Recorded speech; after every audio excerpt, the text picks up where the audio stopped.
Nous avons effectué un très long moment de temps avec le programme de formation sud-entrepreneurial et intra-entrepreneurial qui nous a permis depuis août de suivre des cours. On a eu à faire beaucoup de cours, disons une vingtaine de matières. Et tout ça nous a permis d'avoir des qualités, des expériences, des acquis théoriques.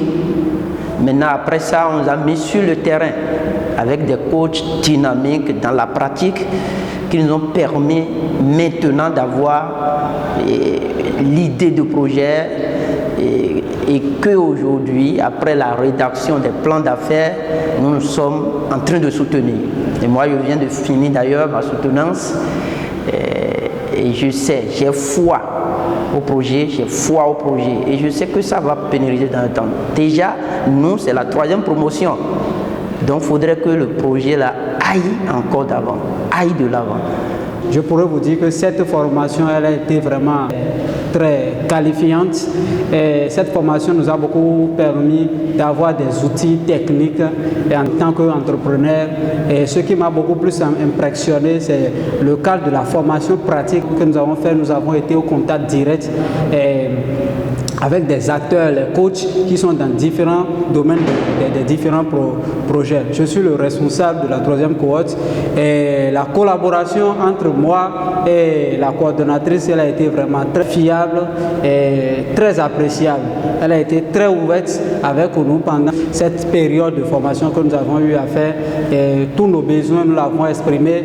Elle a été toujours très prompte à nous répondre à chaque fois que nous sommes dans un besoin d'une manière ou d'une autre dans le cadre de la formation. Elle a rendu disponible les professeurs dans ce cadre. Elle a rendu disponible également les coachs pour nos formations pratiques qui aujourd'hui a permis à beaucoup de personnes, juste après les stages, ont commencé à installer leurs entreprises petitement en attendant que le financement que nous espérons peut venir pour que nous puissions atteindre les objectifs fixés dans nos plans d'affaires.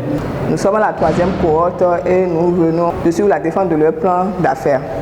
Donc, la spécificité de cette année, c'est que nous avons voulu travailler avec la première promotion qu'on a formée, qui sont des entrepreneurs, qui sont en fonction, qui sont en activité pour accompagner ces jeunes.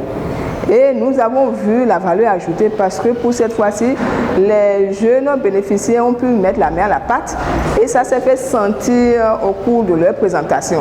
Et je profite de cet instant pour remercier le coach qui est avec moi pour le grand travail qui a été effectué et nous voyons que ces plans d'affaires ont de la valeur ajoutée.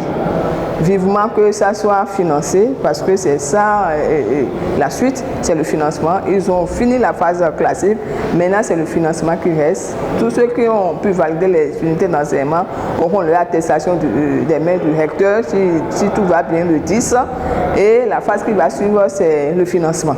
Nous allons toujours les accompagner parce que le recteur va lancer la 4e vague d'ici à là.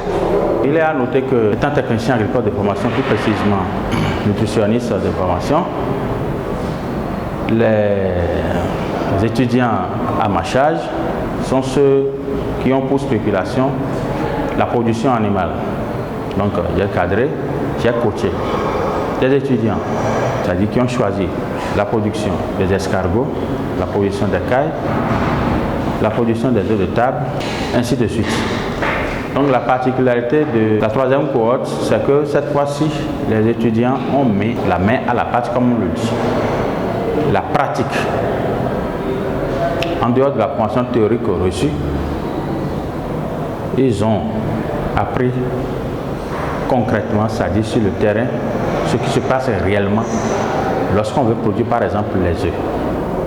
Les étapes essentielles qu'il faut, du démarrage des poussins jusqu'à l'étape finition, c'est-à-dire à la réforme. Lorsqu'on veut produire par exemple les cailles, comment démarrer les cailloteaux,